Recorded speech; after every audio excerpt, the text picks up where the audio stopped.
12 ஆண்டுகளுக்கு பிறகு வன்னியர் சங்கம் சார்பில் செங்கல்பட்டு மாவட்டம் மாமல்லபுரம் அருகே உள்ள திருவிடந்தையில் சித்திரை முழு நிலவு மாநாடு நடைபெறும் நிலையில் மாநாட்டிற்கான முகூர்த்த பந்தக்கால் நடும் விழாவில் பாமக தலைவர் அன்புமணி ராமதாஸ் பங்கேற்றிருக்கிறார். இது தொடர்பான விவரங்களோடு இணைகிறார் செய்தியாளர் ராஜேஷ். அவரிடம் பேசலாம். வணக்கம் ராஜேஷ். மாநாட்டிற்காக என்னென்ன ஏற்பாடுகள் நடைபெற்று வருகின்றன? தற்போதைய கள நிலவரம் என்னவாக இருக்கிறது? ஃபரிதா, வணக்கம். வன்னியர் சங்கம் சார்பில் 12 ஆண்டுகளுக்கு பிறகு சித்திரை திருவிழா மாநாடு நடைபெற இருக்கின்றது.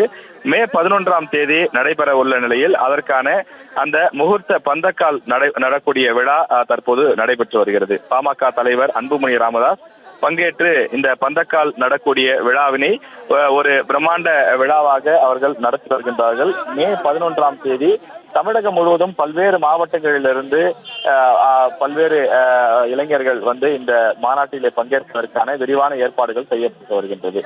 இந்த மாநாட்டினுடைய நோக்கம் தமிழகத்தில் சாதிவாரி மக்கள் தொகை கணக்கெடுப்பு எடுக்க வேண்டும், அனைத்து சமூக மக்களுக்கும் சமமான இடஒதுக்கீடு வேண்டும் என்ற கோரிக்கையை வலியுறுத்தி இந்த மாநாட்டிற்கான ஏற்பாடுகள் நடைபெற்று வருகின்றது.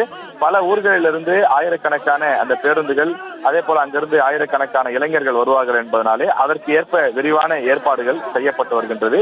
இந்த மாநாட்டை பொறுத்தவரையில் 25 லட்சத்துக்கும் மேற்பட்ட இளைஞர்கள் பங்கேற்பார்கள் என பாமகவினர் தெரிவித்து வருகிறார்கள். எனவே அதற்கு ஏற்ப அந்த கார் பார்க்கிங் வசதி, உணவு வழங்கக்கூடிய பகுதி என தனித்தனியாக விரிவான ஏற்பாடுகள் செய்யப்பட்டு வரக்கூடிய நிலையில் இன்றைய தினம் பந்தக்கால் நடக்கூடிய விழா நடைபெறுகின்றது. இந்த நிகழ்ச்சியில் பாமகவினுடைய சட்டமன்ற உறுப்பினர்களும் அதே போல பாமகவினுடைய முக்கிய நிர்வாகிகளும் பங்கேற்றிருக்கிறார்கள். குறிப்பாக வன்னியர் சங்கம் சார்பில் அந்த சங்கத்தை சார்ந்த முக்கிய நபர்களும் பங்கேற்றிருக்கிறார்கள்.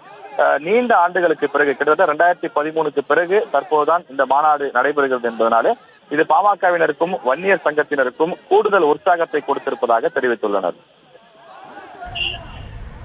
விவரங்களுக்கு நன்றி ராஜேஷ்.